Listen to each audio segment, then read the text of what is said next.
Olá, sejam bem-vindos ao Contas e Contos, o podcast onde empreender e contar histórias viram bons negócios. Eu sou Eduardo Boora, contador e host desse podcast.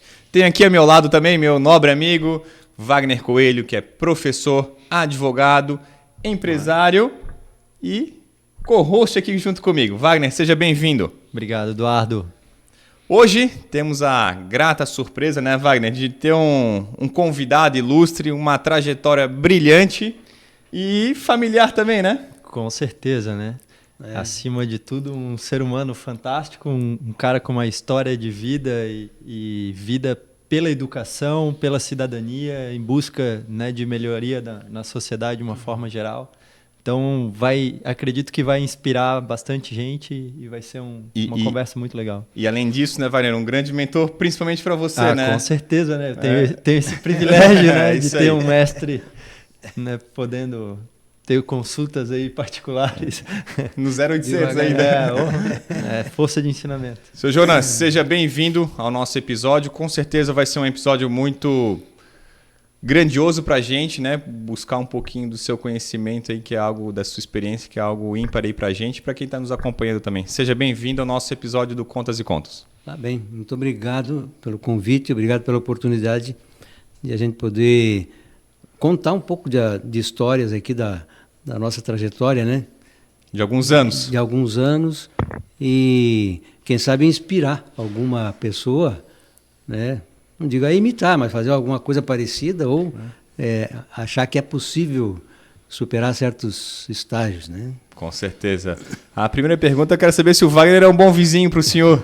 O Wagner incomoda muito? Excelente vizinho. Deixou quatro prêmios, 4 grandes presentes para nós, nossos netos ali, e além dos outros que a gente já tem, mas os 4 deles são umas crianças super afetivas, super, né? Sim. Xodó do vô. Xodó do vô. É isso aí. Falando em inspiração, né, e no desenvolvimento, a gente vai anunciar aí hoje, né, a cereja do bolo, uma grande novidade aí, que já está aqui presente na mesa. Mas antes disso, se o Jonas puder explicar um pouquinho, né, da formação dele, como é que começou toda essa trajetória aí na educação, né, buscando uma formação. Sim. A minha formação ela é essencialmente na área humana. Então, o meu primeiro curso foi uma licenciatura em filosofia pura. Comecei lá em São Paulo, em Lorena. Depois o meu diploma acabou saindo aqui no Rio Grande do Sul, a Universidade Federal de Santa Maria, saiu por ali. A filosofia, quando você fala de filosofia num fórum, um podcast como esse aqui, onde vem empresários, né, pessoas do ramo mais pragmático, a gente que estranha um pouco, né, você vem falar de filosofia ou colocar a primeira base da conversa na filosofia, porque tem até um certo preconceito contra esse campo do conhecimento, né? Mas por que filosofia? Por que a gente valoriza a filosofia? Eu começo por aí porque o primeiro estágio da vida de qualquer pessoa começa numa coisa chamada consciência ingênua, né? Qualquer empresário, qualquer advogado, qualquer contabilista, qualquer pessoa começa num estágio infantilizado, uma coisa muito fraquinha, né? Uma consciência ingênua. Ele não tem consciência do ambiente onde ele está, das consequências do que ele diz, do que ele faz, né? E depois, com o tempo, se ele fizer um trabalho consigo mesmo, né? E a filosofia ajuda a pessoa a sair desse buraco da consciência ingênua e evoluir para um estágiozinho, um degrau superior, uma consciência mais crítica. Uma consciência crítica onde a pessoa já consegue fazer análises, consegue perceber o entorno dela, essa coisa assim. Depois que chega nessa consciência crítica, aí já está num degrau, num estágio já bem elevado, de conhecimento, de sabedoria, assim, né? Aí a pessoa começa a acumular experiências na vida, experiências vividas, vai trabalhando e vai acumulando experiências. Eu vi o podcast aqui do Marconi, ele contando a história, como ele começou como office boy lá para trás, e depois ele pegou uma empresa já mais assim, depois ficou como do MSC, né? Isso, Como diretor. gerentão lá, o cara, ele foi crescendo e acumulando essa experiência. Até que ele partiu dessa experiência vivida e curtida, né? Porque não pode ser qualquer experiência. Sim. A experiência tem que ser aprofundada e é uma experiência bem personalizada que ela vai criando um conteúdo, um lastro interessante. Até você conseguir passar por uma experiência compreendida. A pessoa começa a compreender o que se passou lá atrás. Depois que pegou essa consciência aí da experiência compreendida, você pode, como ele largou a empresa grandona lá e abriu a dele. Porque aí ele já tinha uma sabedoria, ele criou um saber em cima daquilo que ele tinha vivenciado, né? Então, a filosofia faz isso aí. Ela ajuda a pessoa nesse caminho. Quem fica naquela base, não chega a lugar nenhum, né? Naquela consciência ingênua, não sai dali, não evolui. Quantos empresários começam e não chega num determinado ponto, não sabe mais para onde ir, né? Não sabe o que eu faço agora. Porque ele não tem consciência, ele ficou atolado naquele nível lá embaixo. Esqueceu, ou não se esforçou, ou não descobriu a maneira de avançar, de subir para o degrauzinho. Porque quando fala assim, uma consciência comprometida, compreendida, você pergunta assim, mas o que significa compreender? O que é, em português, compreender? Eu posso fazer pergunta para vocês também, né? Não. Claro. Não? Claro, Não, pode, claro, principalmente sim. para o Wagner. O que é compreender? Vou dar uma dica. Faço uma pergunta assim, o 8 compreende o 4? Sim. Está dentro do... O 4 está dentro do 8. O 4 está contido, então o 8 compreende o 4. O maior compreende o menor. Uma experiência dessa compreendida, ela entende a experiência vivida. Não tinha muito lastro lá, mas foi curtida, foi, né? Agora, o 8 compreende o 15? Não. Não compreende. Por quê? Porque o 8 é menor que o 15. Né? Sim, lógica. O 15 não cabe dentro do 8. Sim. Para estar compreendido pelo 8, tem que ser para baixo dele. Então, a gente olha assim, eu tenho a minha experiência compreendida, porque eu compreendo o que eu vivi ali para trás. E o que foi compreendido aí, essa vivência ali para trás, especificamente na área da educação? Como é que foi essa? Acho que o caminho foi esse. Esses milagres não acontecem, né? É difícil mas em algum momento a gente vai caindo aquela ficha e você começa a perceber. Então, com esse tipo de formação que eu, com muita sorte, muito graças a Deus, tive, né? Me formar em filosofia, me formar em pedagogia, me formar em estudos sociais, depois em direito, com esse tipo de base, em algum momento lá para trás caiu a ficha para dizer assim, opa, eu tenho que sair da minha consciência ingênua aqui, que eu não tenho visão de nada, e começar a ter opinião própria, a ter a minha vivência, a minha experiência mais, né?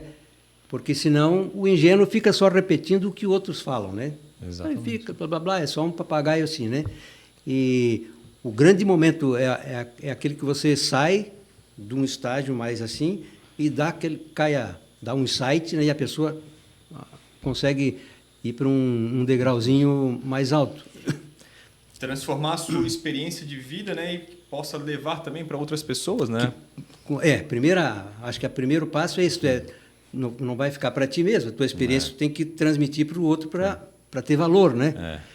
E depois que tu conseguiu essa experiência, essa compreensão das coisas, você consegue criar um saber em cima disso ali que você viveu.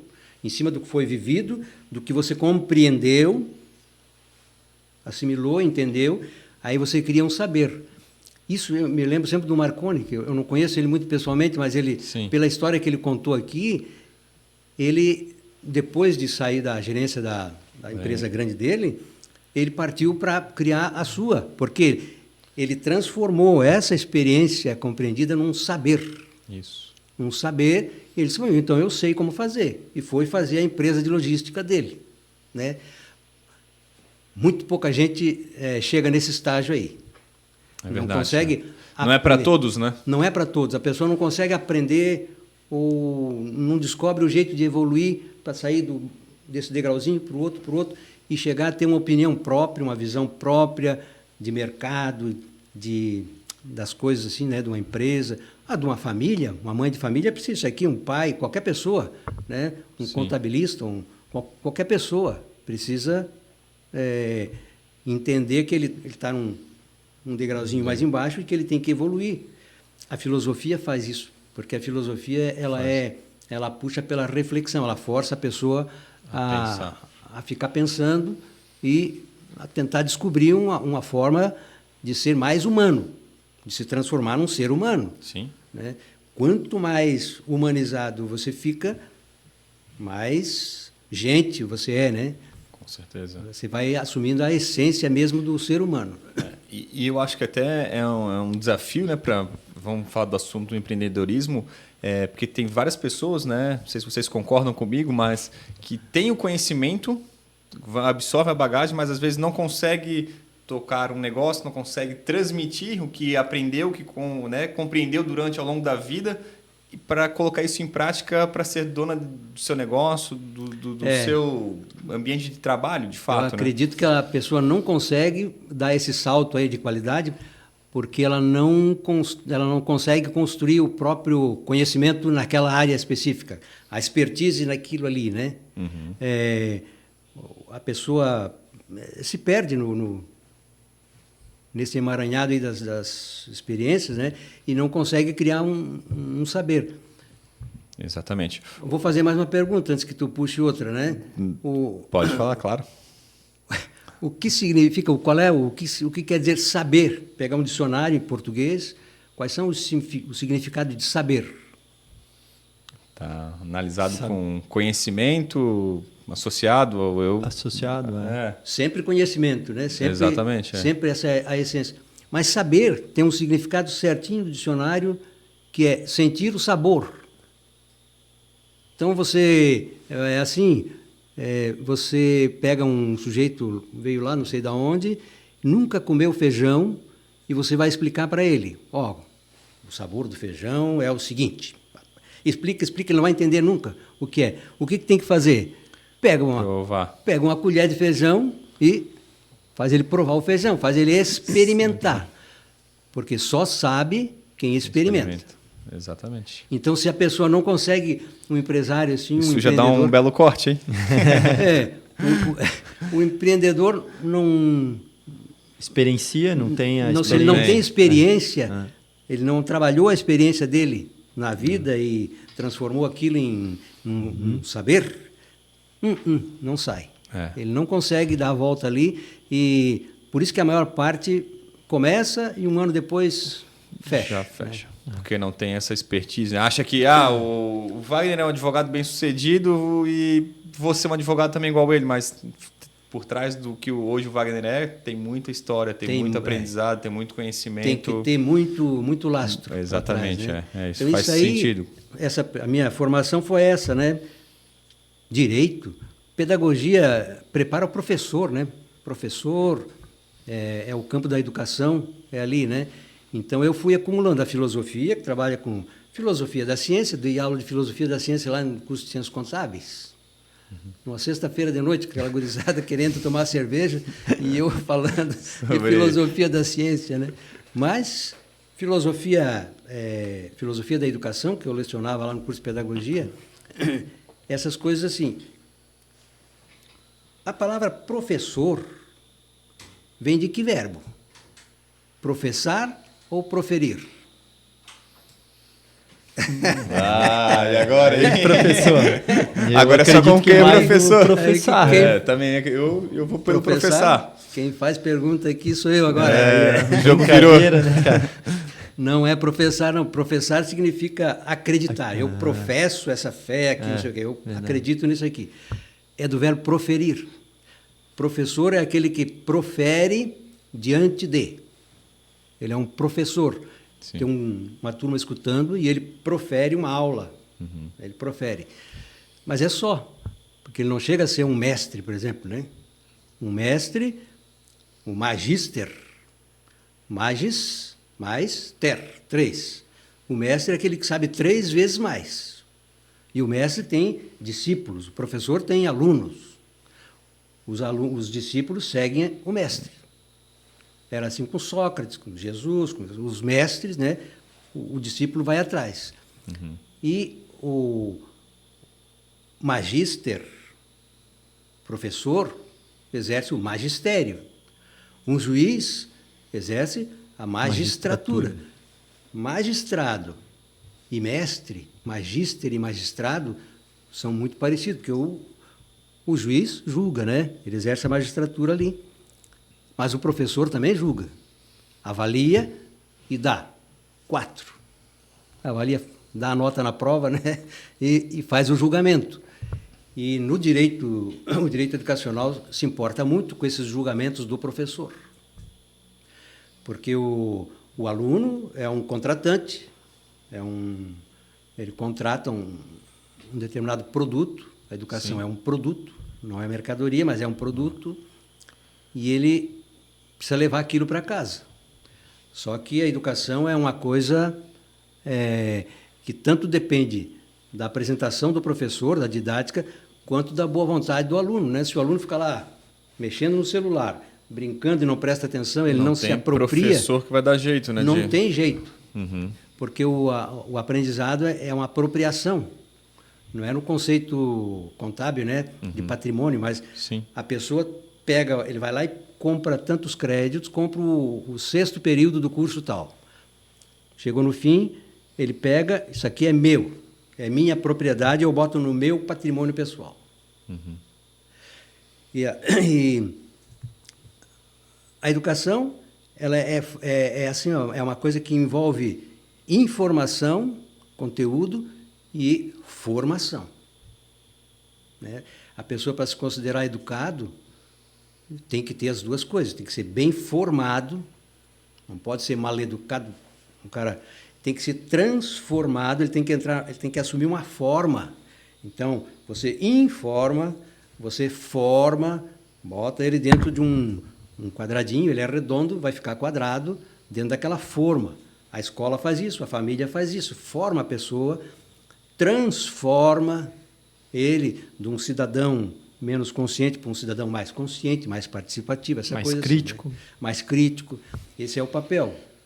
Então, na minha formação tem a filosofia, a educação, os estudos sociais, que pegou a parte de sociologia, e o direito, né?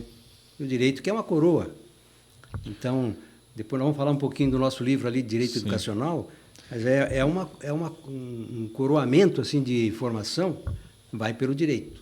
Porque não sabe direito quem só sabe direito. Exatamente. Não adianta, ou não sabe contabilidade quem só sabe contabilidade. Sim. Tem que saber outras gerências, outras coisas de administração, de psicologia, sociologia, amplo, né? Antropologia. É amplo. São um leque campos grande, humanos assim que se misturam, né?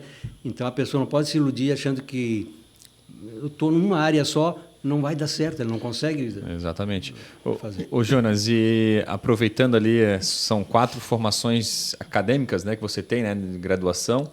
E delas, qual delas que mais te encheu os olhos durante a tua trajetória? Olha, ou todas têm um caráter especial? Todas são bem importantes e todas têm campos assim da ciência humana, tem campos específicos, né? Pela filosofia, tu abrange. A filosofia é um campo do conhecimento humano. São 3 os campos, né?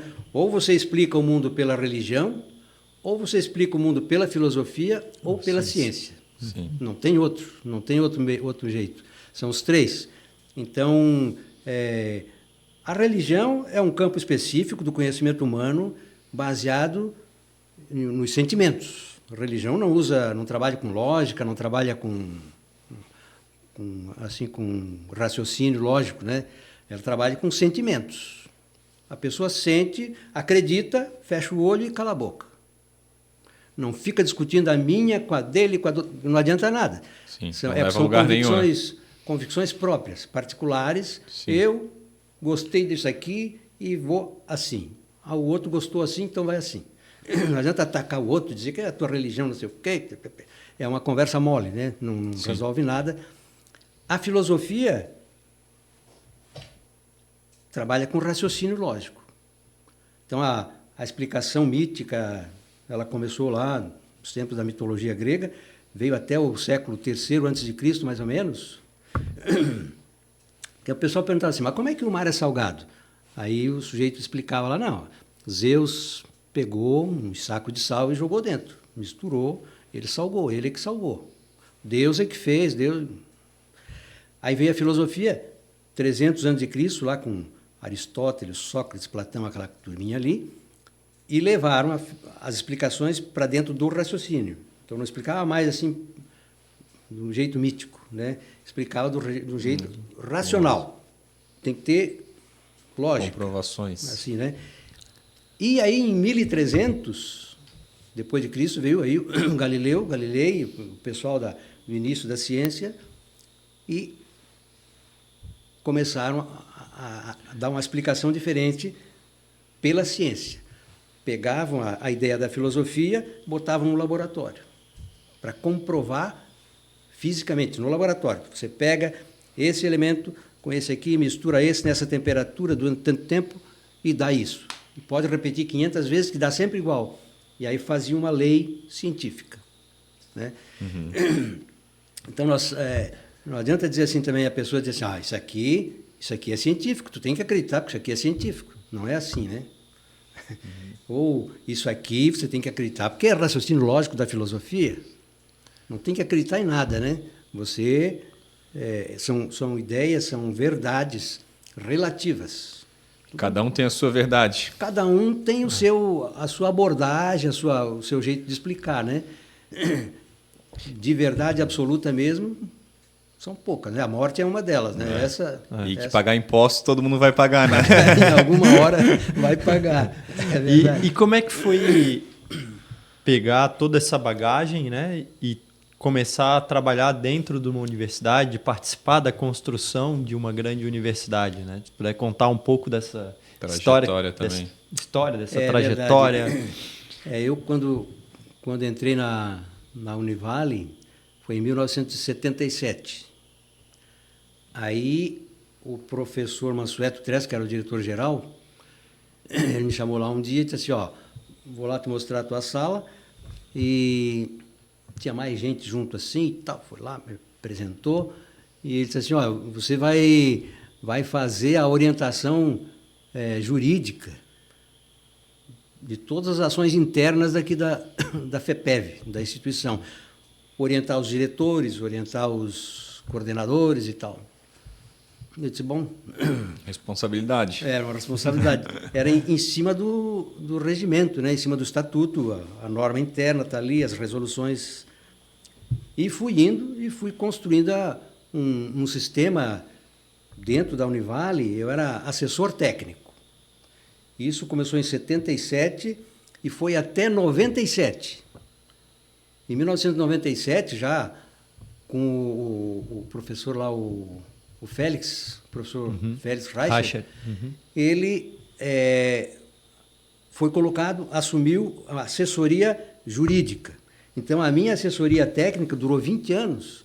Ela se mudou, se transformou na assessoria jurídica com o Félix. E aí, dali para frente, não foi muito tempo, com a transformação da universidade, um pouco antes, foi criada essa assessoria jurídica, se transformou na Procuradoria Geral. Então, essa foi a evolução. Eu fiz esse trabalho, fiz esse caminho vamos dizer assim, que eu criei a Procuradoria-Geral, né? Mas eu fiz a minha parte. Foi o fundador. Fui tocando, fui organizando os processos internos, todos os problemas. Tinha um protocolo, tinha um requerimento, uma taxa para pagar, vai assim, vai para o coordenador, uma sequência, né, desses processos, e todos passavam na minha mesa e eu fazia lá um parecer, baseado no estatuto, no regimento, na lei, e dava as orientações internas. Aí depois que uma coisa começou a crescer, saiu essa assessoria jurídica e, por fim, a Procuradoria-Geral. E foi uma transformação, assim, a evolução jurídica interna da Univale passou por aí. Esse foi o caminho. Uhum. Então, a Univale é um grande projeto, né? É uma coisa... Referência, né? É uma referência. Quantas pessoas, né, que passaram por ali, grandes líderes, grandes personalidades, né? Foi um projeto feito a muitas mãos, né? Muita gente, não tem assim um, dois lá. Muita gente colaborando em todas as áreas e ela virou uma referência internacional. Sem dúvidas. Né? Nacional, internacional. E eu participei da estruturação da Univale, assim, desde lá do começo. Porque sabe que ela começou como uma instituição particular. Chamava-se Sociedade Itajaiense de Ensino Superior, a CIES, e pertencia ao professor Medeiros. Era um professor e ele era o dono, era particular. Sim. Só que aí ele criou a Faculdade de Direito e a Faculdade de Filosofia, e ele não conseguia autorizar os cursos, porque ele tinha que depois reconhecer os cursos, porque a autorização e o reconhecimento era tudo em Brasília. Uma coisa fora de mão, longe, não tinha influência nenhuma, ele não conseguia... Tecnologia zero na época para... Tudo na máquina de datilografia no dedo mesmo, aquela coisa. Sim. Qualquer coisinha tinha que ir lá, levar um papel, né? Não tinha um fax, não tinha nada. Sim. É uma dificuldade medonha. O que ele imaginou? Vou entregar para a prefeitura. Fizeram um termo, e ficou escrito, e está na história da Univale ali, está lá nos arquivos, né? Uma ficção jurídica, onde ele entregava as CIES para a prefeitura. Se fosse da prefeitura, a fiscalização toda caía aqui para Florianópolis, vinha para o Conselho Estadual. Aí facilitava, porque aí tem os políticos, aí tem gente, é pertinho e tal. Acontece que a prefeitura, então, assumiu a CIES e já em seguida transformou numa autarquia. Autarquia Municipal de Educação Superior, a MESC. Criou aquilo ali e passou um ano, isso já chegando, e logo ele mandou para o Conselho Estadual de Educação os cursos todos, foi tudo aprovado, tudo, né, autorizado. E ele foi na prefeitura, isso em 68, foi lá na prefeitura, e o prefeito era o Dadinho Canziani, foi lá e disse, agora tu me devolve a faculdade, que é minha, né? Depois tudo pronto. Aí o pessoal da prefeitura disse, não devolvo não. Negaram, e ele foi, vamos, devolve, não devolve. Ele entrou na justiça, um mandado de segurança que ele fez, e foi denegado, e aquilo foi para o tribunal, e ele perdeu. Perdeu, no final de 69, ele perdeu a propriedade da coisa, né? E aí, logo em 1970, o município transformou a autarquia numa fundação. Fundação de Ensino do Polo Geoeducacional do Vale do Itajaí, FEPEV. E aí FEPEV veio até 89, até na transformação da FEPEV na Univale, na universidade. Eu me recordo que meu pai sempre fala que, no início, a gente sempre... Eu, desde que conheço por gente, é Univale, né? Aí o pai conta a história, que quando ele se formou, o nome era FEPEV, não era a Univale de fato. Né? Era FEPEV, porque o MEC ele dividia o país em distritos geoeducacionais. Santa Catarina era o distrito 34. E dentro do estado tinha os subdistritos. Então nós tínhamos o nosso subdistrito aqui, do Vale do Itajaí. Então ficou a Fundação de Ensino do Polo Geoeducacional do Vale do Itajaí, era específica aqui do Vale. Né? Foi assim, depois ali por 97, 98, ela foi criada a FIUCAT, porque as faculdades eram isoladas. Cada faculdade tinha o seu regimento, o seu conselho departamental, as suas coisas foram unificadas. Se criou já uma estrutura pré-universitária, para o pessoal ir acostumando. Ficou naquele estilo ali uns anos, e aí, em 89, foi reconhecida como universidade. Aí era um status já com autonomia, essa coisa toda, né? Um grande projeto. Sim.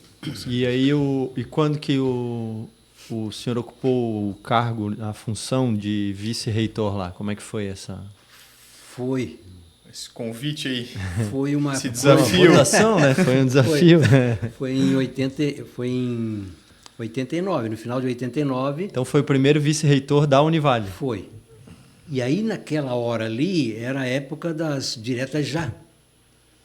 E o prefeito aqui era o Arnaldo Schmidt. O Arnaldo era PMDB e diretas já, que era a tese toda do mais progressista, né? Uhum. E o Arnaldo chegou e disse: eleições diretas para reitor, qualquer cargo aqui, eleição direta. Aí foi, votaram. Aí foram convidados assim, 5 ou 6, né, para fazer uma chapa. Então, aí vieram as eleições. Todos os professores, todos os funcionários, todos os alunos votando. Votaram para a reitoria e eu fiquei em segundo lugar. O doutor Edson Vilela ficou em primeiro e eu fiquei em segundo. E aí, logo em seguida, veio a eleição para vice-reitor. Aí eu fiquei em primeiro. E aí, ocupei ali esse cargo. Naquela época ali, o vice-reitor era um cargo equiparado ao de reitor. Tinha o CRUB, o Conselho de Reitores das Universidades Brasileiras.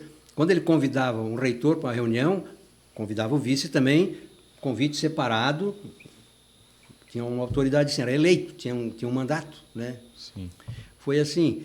Depois os outros vice-reitores aí mudaram o estatuto depois e passaram a ser cargos indicados pelo reitor. O reitor indica o vice-reitor, não tem mais eleição. Uhum. Passou aquela vibe ali. Então agora nem tem mais vice-reitor, são vários pró-reitores que são chamados de vice-reitores. E depois dessa fase, né, durante esse trabalho na Univale ali, foram vários os casos, vários pareceres, né, como o senhor falou. Tem alguma história marcante, diferente aí? O reconhecimento do curso de comércio exterior, né, como o professor lá sempre fala dessa história. Então, acho que é um momento marcante para a cidade, para o curso, que é uma referência no Brasil hoje, né? Olha, nesse tipo de estruturação ali das orientações jurídicas internas, os processos passavam todos pela assessoria técnica, e aí o assessor técnico tinha que dar um parecer jurídico, curtinho, mais comprido, conforme o problema, né? Mas tinha que situar aquilo dentro do estatuto, dentro do regimento, dentro da lei, das normas, assim. E dar uma orientação segura para quem ia decidir lá na frente. Aqueles ia acumulando parecer, porque foram 28 anos, quase 30 anos, né? E mesa cheia toda a vida, muitos pareceres, foram mais de 3.000 pareceres ali, quase 4.000, acho, daqueles, né? Uma construção assim bem grande, muitos pareceres, a gente já ia se baseando em outros precedentes, né? Vai formando aquela estrutura. Mas isso foi formando uma base interessante, porque ficava na mesa dos diretores, dos coordenadores, dos chefes de departamento lá, e eles já liam aquilo, já sabiam as orientações, como é que tinha que fazer. Porque de 2 em 2 anos trocava a pessoa, chegava um novato lá, não sabia mais nada.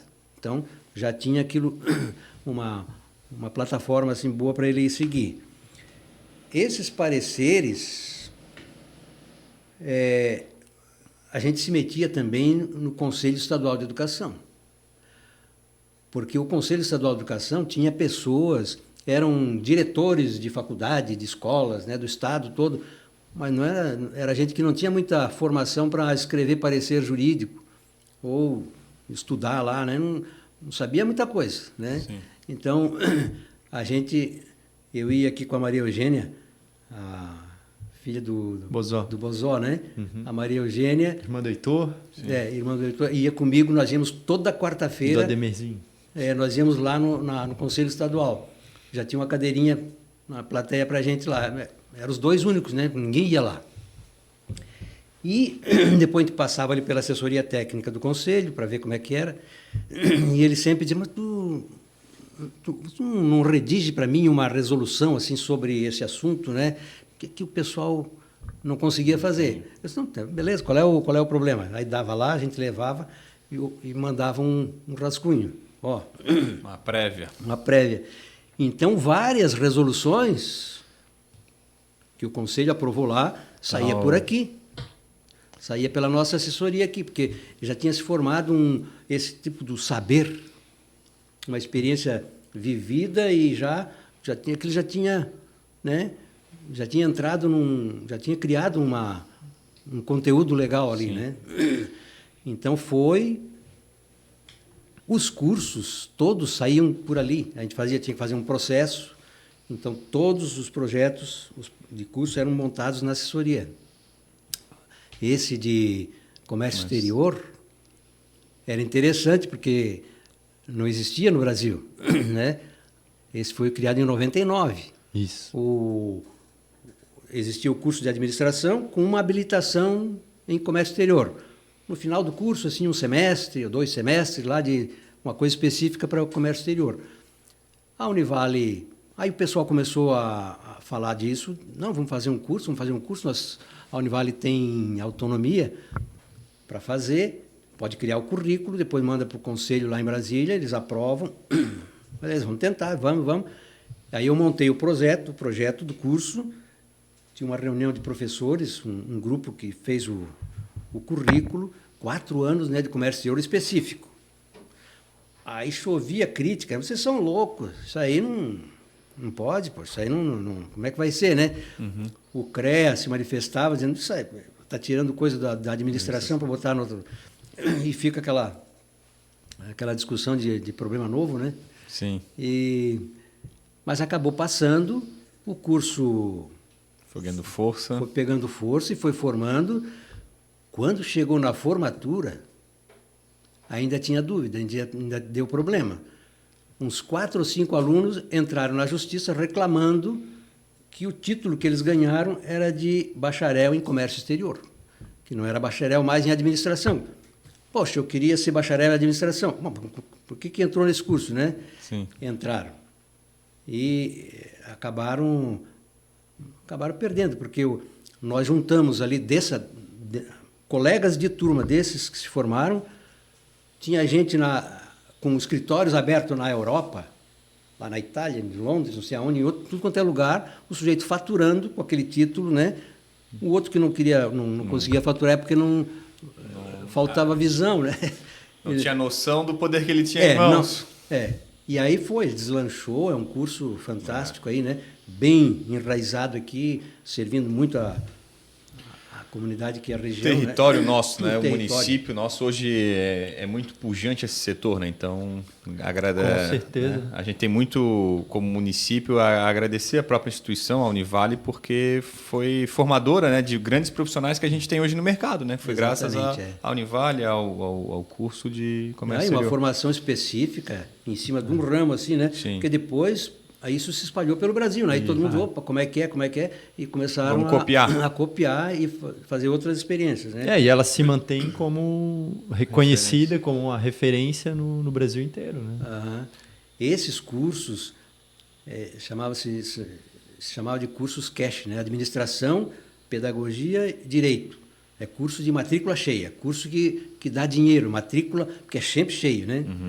A pedagogia tem em âmbito nacional, pega 20% das vagas. 20%, quer dizer, existe procura pelo cargo de professor. Só que aí o sujeito chega lá, é aquele estresse medonho, né? E o salário também não ajuda muito. E o sujeito não é atrativo. Não é atrativo, é uma pena. Mas ainda a cultura de professor existe. E sobre na sequência, né? Depois teve ali um período depois que se aposentou ali na Univale, prestou consultoria e aí assumiu mais um outro desafio, que foi o Observatório Social de Itajaí. Também continuando com a educação, com a parte, né, de políticas públicas. Como é que foi esse desafio? Foi mesmo um desafio, porque o pessoal aqui, as chamadas entidades da sociedade civil organizada, Associação Empresarial, CDL, OAB, Sindiconte. o Sindiconte,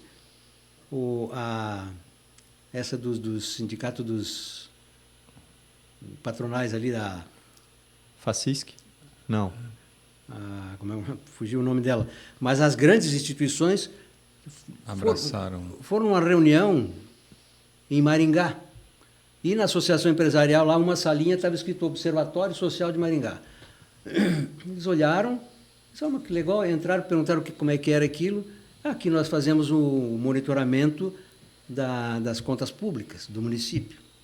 Eles vieram com aquela ideia, não, vamos fazer, mas aí quem pega isso, né? Quem vai pegar essa buchinha? Aí me encontraram e fizeram a proposta, eu digo, meu Deus do céu, eu já gostando da moleza da aposentadoria, né? Agora vou ter que... Vou me incomodar um pouquinho. Vou me incomodar de novo, né? Mas aí fiquei pensando assim, poxa, se eu nego, o que os meus filhos vão dizer, né? Pô, o pai correu de uma oportunidade aí de participar, de não sei o quê, né? Aí eu fiquei com aquele troço assim e eu disse, tá, eu topo. Aceito. Então, aí o Luiz Gonçalves, Sim. que era do Sindiconte, era presidente do Sindiconte, assumiu a presidência e eu fiquei como executivo. Aí aquilo era inventado do zero, né? Inventado do zero. Criar a roda. Peguei a metodologia lá de Maringá, fui lá uma vez, eles não sabiam bem também das coisas, era uma coisa muito no início. Aí começamos a fazer, fui na prefeitura, conversar com o prefeito, fui na Câmara, no Semasa, no Porto, né? No setor de licitações, conversa, o pessoal achava aquilo muito esquisito, muito estranho, o cara vem se meter aqui, né? No meu trabalho. No meu trabalho, o sujeito... E a gente... Já tem um tribunal de contas, já tem... o promotor público. E aí ainda chega mais um chato lá, só que tinha um peso grande atrás, porque a Associação Empresarial, CDL, Sindiconte, né? OAB, todo mundo atrás. Então, quando chegava assim, apresentava, e a reunião, eu já levava todo mundo junto, né? Quando chegava lá, aquele grupo assim, já o pessoal achava meio esquisito, tem um monte de empresário, tudo empresário, né?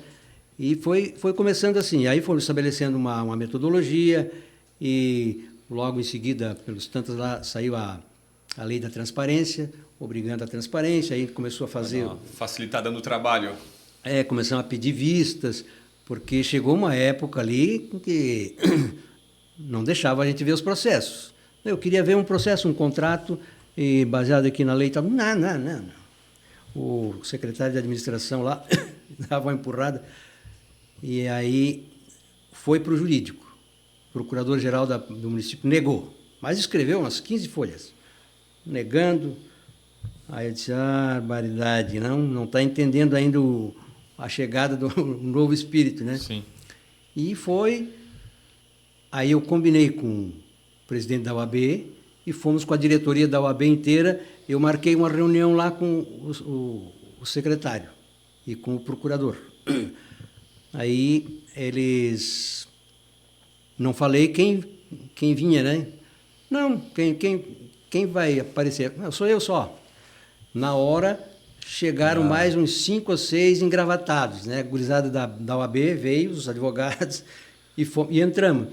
Aí o procurador disse, nossa, né? Ficou assim, mas o que vocês querem? Nós queremos acesso aos processos, está na lei. Os contratos, nós queremos ver, queremos ajudar, queremos fazer, o dinheiro é nosso, nós queremos fazer esse controle social. Aí o procurador, ele já tinha um parecer pronto, uma negativa pronta, grande, né? Aí ele enfiou aquilo, chamou uma pessoa lá, enfiou assim na mão, ela levou e voltou com uma meia página, dizendo que é uma maravilha, né? Uma maravilha, isso é O jogo virou. a participação da sociedade. E ele também era membro da OAB naquela época, Sim. né?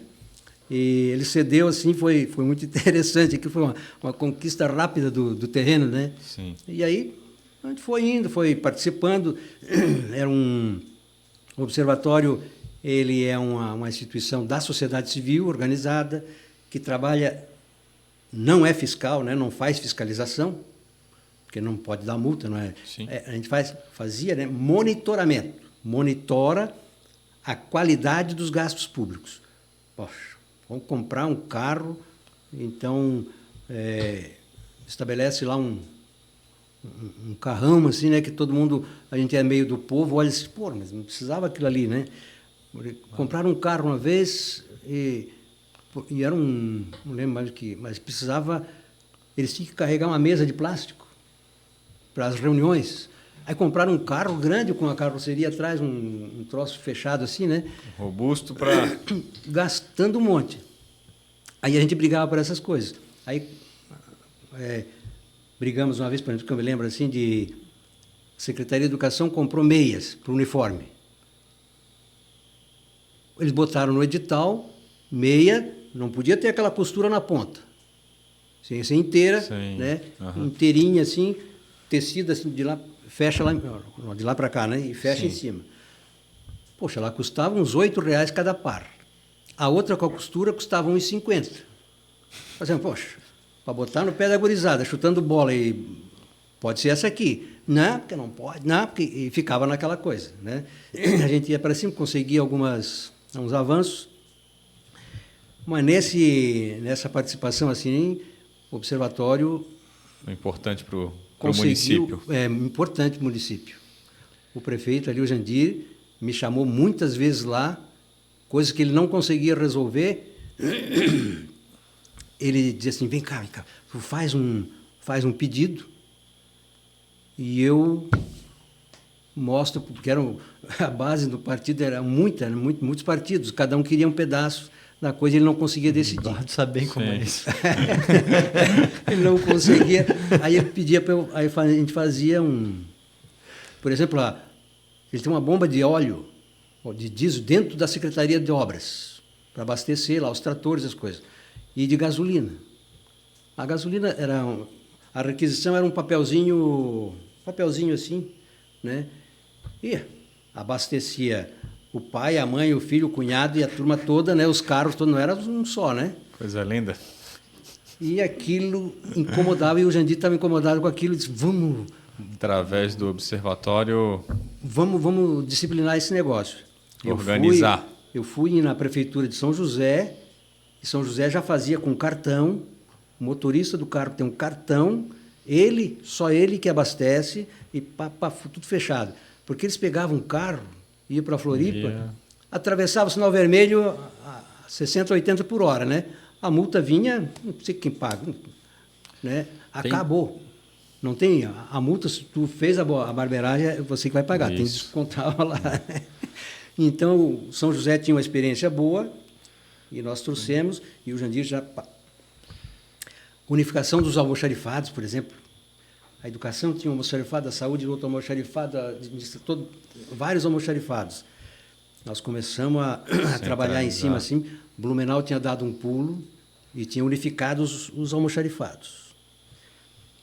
E a afluência, a logística toda, era tudo muito melhor, tudo mais rápido, né? E já um controle eletrônico, material, tudo codificado. Isso aqui saiu da baixa, essa coisa de almoxarifado, né? Trabalhamos muito em cima. Tentamos uma vez propor um plano anual de compras, um PAC, um plano anual de compras, para a Secretaria de Administração, né? Para saber o que ela tem que comprar no ano, porque assim tem muita improvisação, né? A pessoa chegava ali e dizia, eu preciso de lápis. Oh, tem lá. Não, mas não tem lápis.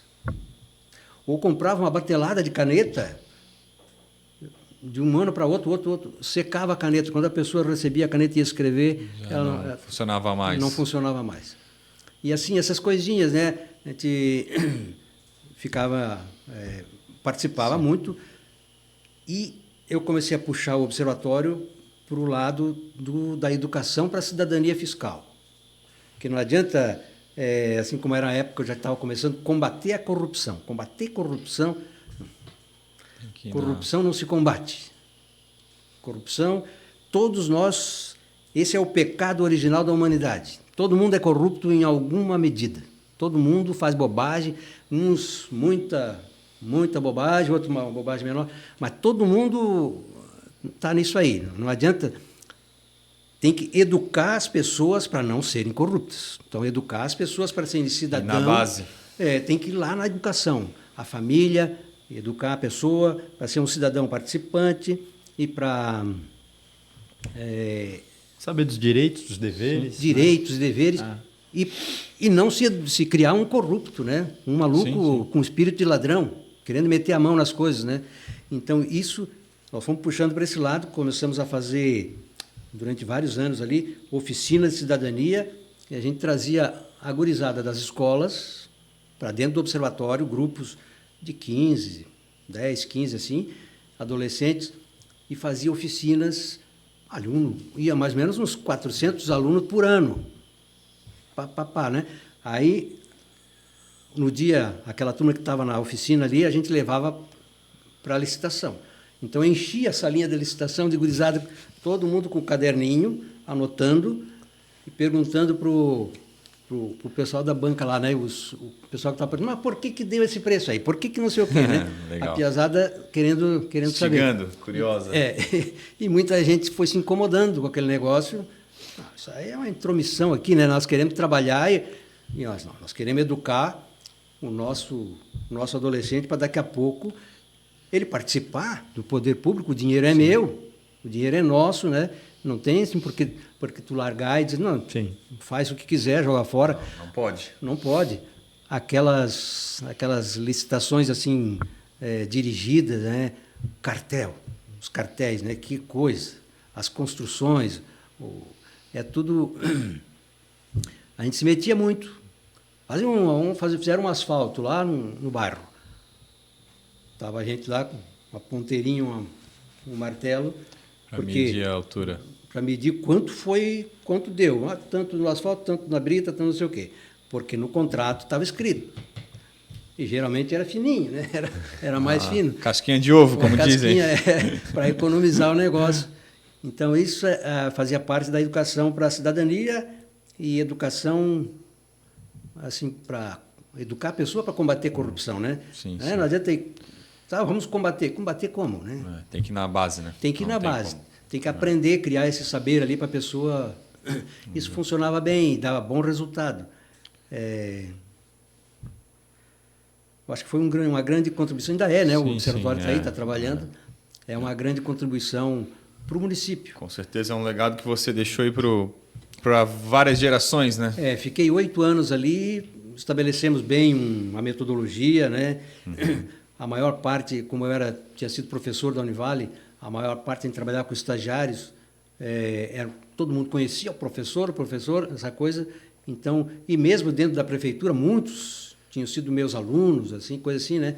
Então a gente chegava e tinha um respeito, assim, uma entrada boa, né? Sim, que bom. E falando em contribuição, né, Eduardo? Nós temos aí mais uma grande contribuição do professor Jonas, que é o livro sobre o Manual de Direito Educacional, aí com todos os seus saberes, né? É verdade, foram acumulado, conquistados, compreendidos nesse período aí. Essa brilhante trajetória, né, Wagner?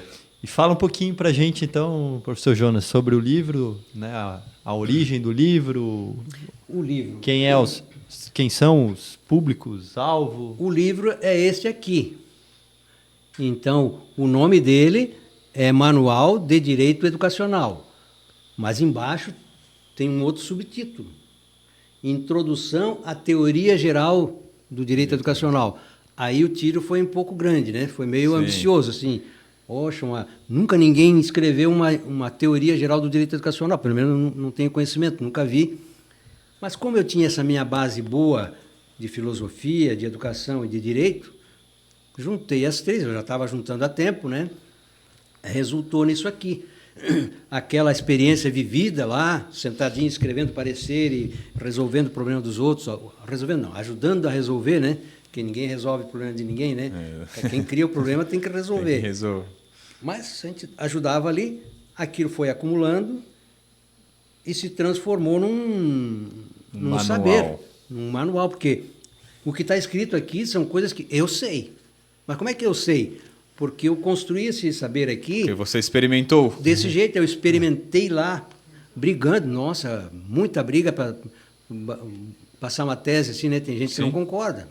Diretor, pró-reitor.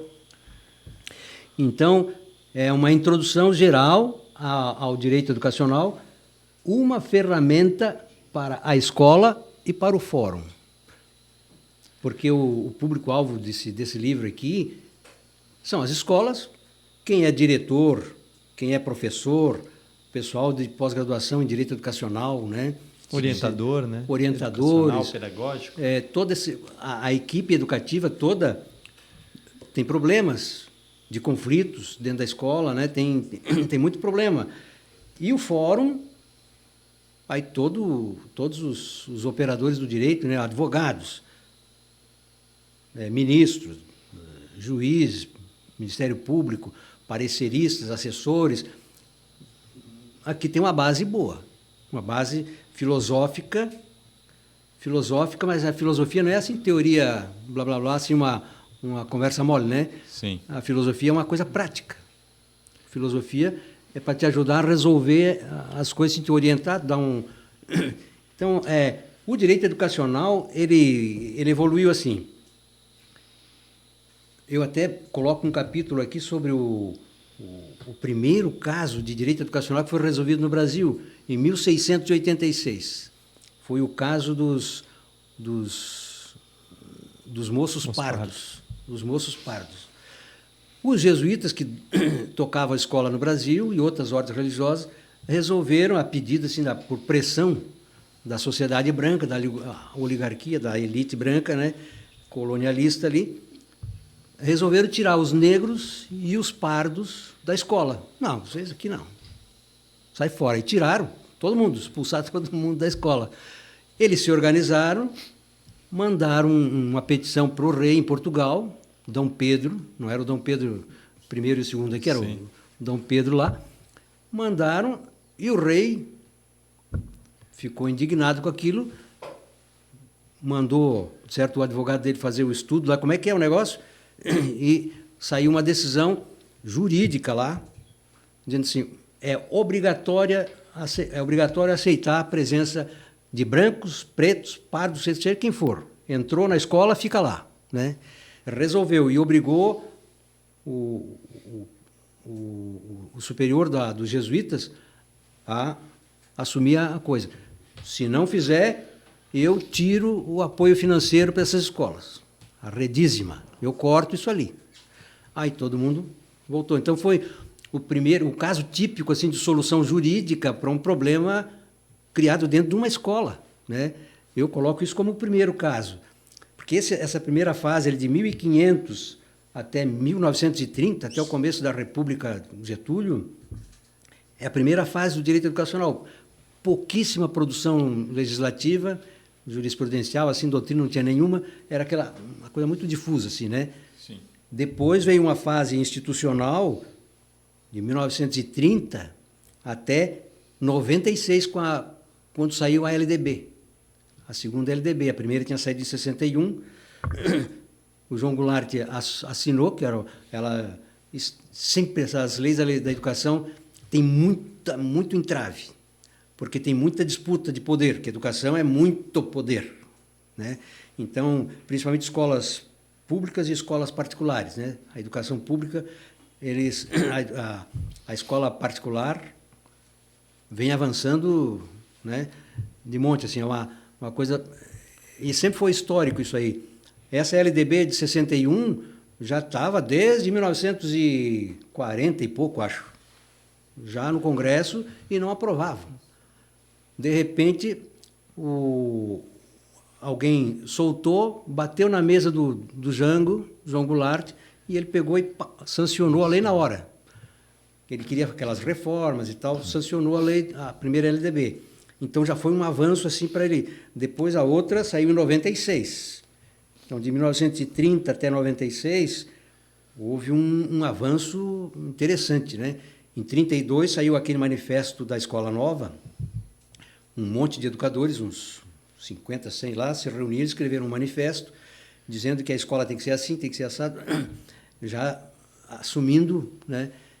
E aí o governo do Getúlio fez algumas reformas, criou o ensino comercial, o ensino industrial, essa coisa assim, né? Foi criando aquelas partes e até que chegou a LDB de 96, que também ficou empacada no Congresso muitos anos. O Darcy Ribeiro que resolveu nomear ele como relator e ele chegou e disse, é comigo. Pegou e forçou e saiu a LDB de 96. Ainda muito podada, assim, muita briga, muita disputa, né? E foi, mas passou. Agora a terceira fase do direito educacional é de 96 para cá. É uma fase de sistematização. Então esse livro aqui, ele trabalha bastante a sistematização do direito educacional. E para tu sistematizar um ramo do direito, tu tem que definir os institutos. Por exemplo, define o que é uma vaga escolar. Uma vaga da escola é a mesma coisa que uma vaga de trânsito? Ou é uma vaga de concurso público? Não, vaga escolar é uma coisa específica, é um instituto jurídico específico. Você se candidata, você terminou o ensino médio pela LDB, tem que terminar o ensino médio com diploma, você vai lá, se inscreve num concurso, num vestibular, um processo seletivo, e você passa naquele concursinho lá e fica entre as vagas que são oferecidas. Mas você ainda não tem já o direito. Não tem o direito a...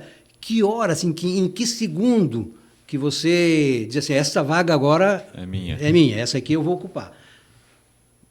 É na hora que você se apresenta para fazer a matrícula, na hora que você assina o contrato de prestação de serviços educacionais, na hora que você pagou a primeira mensalidade, quando tem ali, na hora que você assumiu o status jurídico de aluno, agora você é aluno da instituição. Então, essa vaga aqui, a vaga 45 é tua. Porque proprietário da vaga não é o aluno. O proprietário da vaga é a instituição, é a escola. Então, tem assim aquelas coisas do jubilamento, por exemplo, né? O sujeito não terminou o curso no prazo previsto.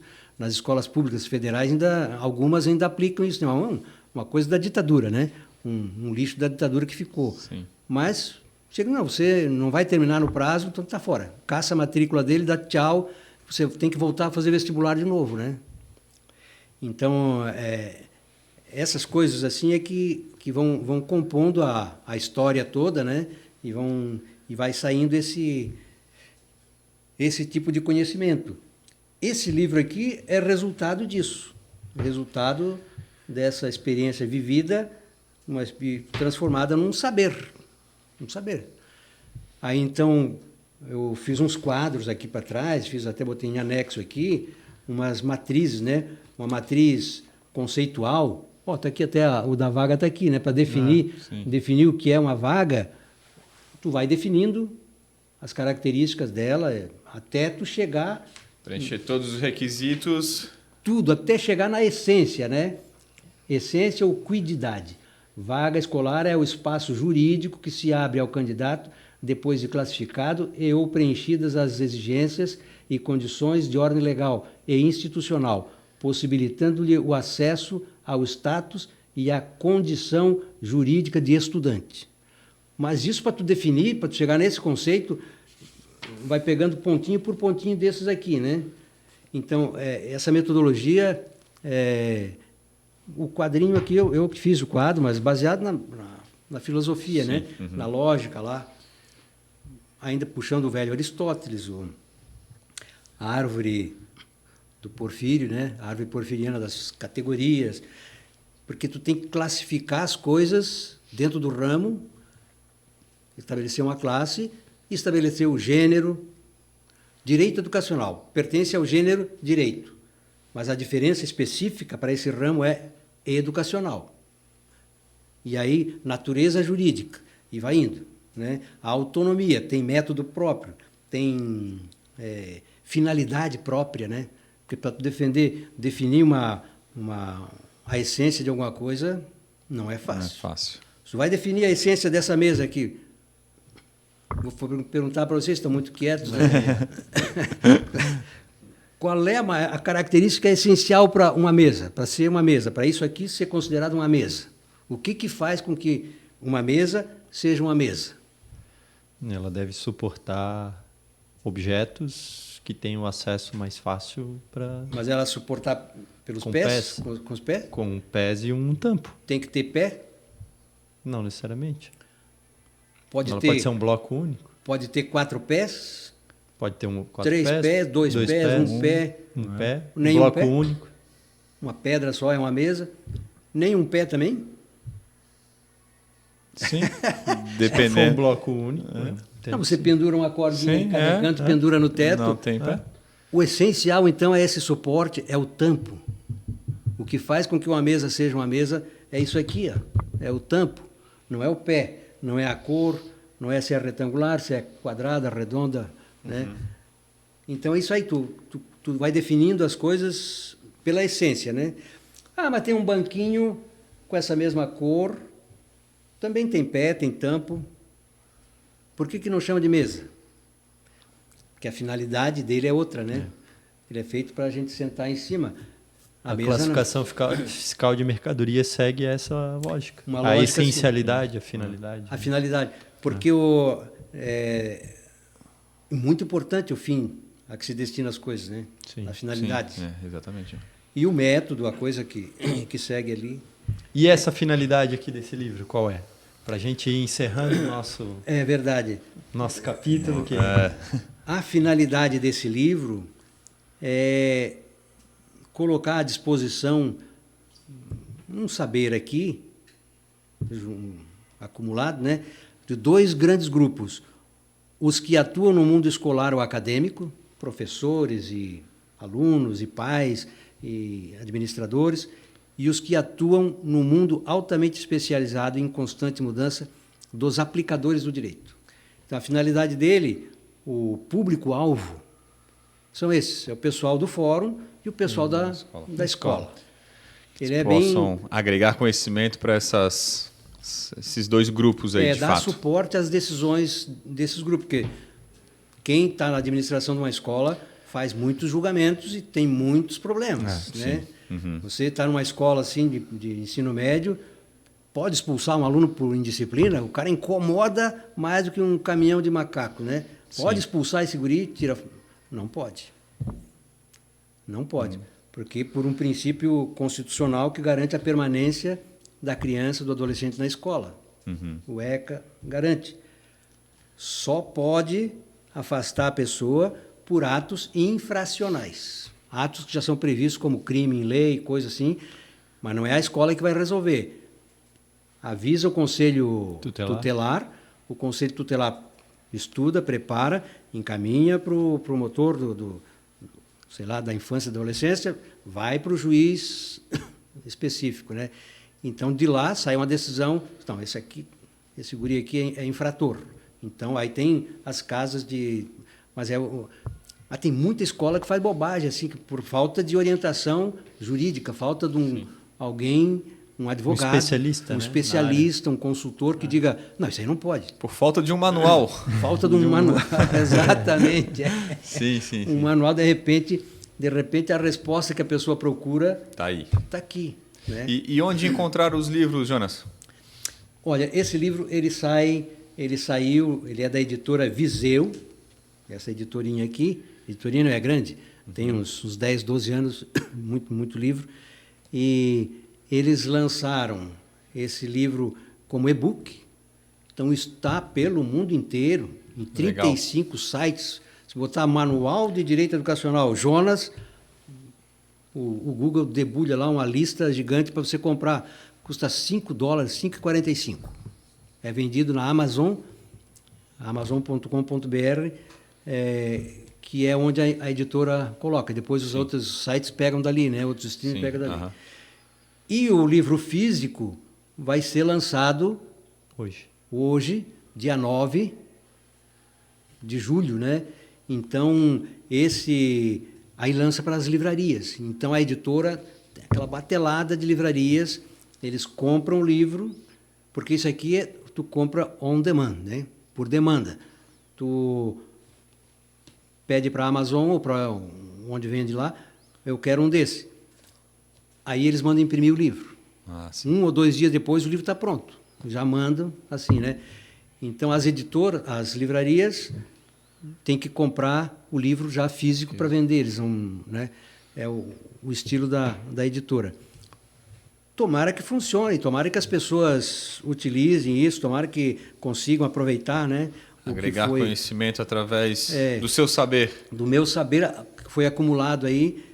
E em cima disso aqui, em cima do que foi escrito, que outros autores peguem, façam a crítica, a favor, contra, que continue o estudo, né? Com certeza. Assim, em cima disso... O estudo não pode parar, né? Tira mais alguma coisa, né? Com certeza. É o que a gente espera. E qual é a mensagem que fica aí, que o professor Jonas deixa para os nossos ouvintes aí, caminhando para o nosso Olha, como o nosso final. papo aqui foi bem filosófico, né? Eu vou puxar a primeira pegada primeiro argumento que nós pegamos aqui no começo. A minha mensagem é a seguinte, que você faça o possível para descobrir qual é o degrau de consciência que você está. Em que degrau você está? Você está na consciência ingênua, infantilizada, ou você já subiu para um degrau de consciência mais compreensiva, mais reflexiva, né? Que você consiga resolver assim as coisas. Que você também descubra faça a sua experiência de vida, mas que viva essa experiência e transforme essa experiência num saber. Num saber. E aí pode escrever até um livro, né? Exatamente, depois que virou um saber. Isso faz todo o significado de uma vida, né, Jonas? Tu transmitir o teu saber para um terceiro e para um próximo, né? É uma coisa importante que tu conseguir transmitir, né? Isso. Eu agradeço demais aí o convite de vocês que me deram essa chance, né? Porque eu recebi alguns livros desses e a gente fica lá e aí diz, mas agora o que eu vou fazer com isso aqui? Porque eu não vou vender, né? Quem vai vender é a editora, não tem muito interesse nisso. Mas fica assim, mas de repente alguém se interessa. As bibliotecas de universidade têm que ter um manual desse. As bibliotecas do fórum, dos escritórios de advocacia, né? Sim. São centenas de cursos de pós-graduação em Direito Educacional pelo país todo. Aqui tem teoria, tem dois capítulos importantes que eu acho aqui. A proposta de uma metodologia de sistematização do direito educacional, que entra na teoria toda, e o outro capítulo mais para o final lá, tentando conceituar o bendito direito educacional. O que é? O que é isso, né? Que ramo é esse? E é misterioso e pouca gente se habilita, porque teria que entender de escola, teria que entender de filosofia do direito e do próprio direito. Né? Então tá, Jonas, a gente agradece aí essa troca de experiência, com certeza... Essa aula, né? Você ter muito conhecimento, é nítido isso, né? Isso é muito bom, a gente que é extremamente curioso, gosta de sempre estar buscando novos conhecimentos, né? E é muito bonito e inspirador, né? A gente vê você falando assuntos com propriedades que, pelo menos para mim, né, Wagner? Às vezes não tá no meu dia a dia, né? Não está no nosso dia a dia, a gente agrega conhecimento com pessoas que sempre... acabam sabendo mais que a gente e transmitindo esse conhecimento, né? Então isso é muito legal. Esses saberes são diferentes assim para cada situação, mas um pode agregar ao outro, né? Porque a metodologia é a mesma para todos. Você tem que evoluir. Essa é a ideia. A gente agradece aí e vamos marcar mais um bate-papo no futuro aí, quem sabe. Não falta. Exatamente.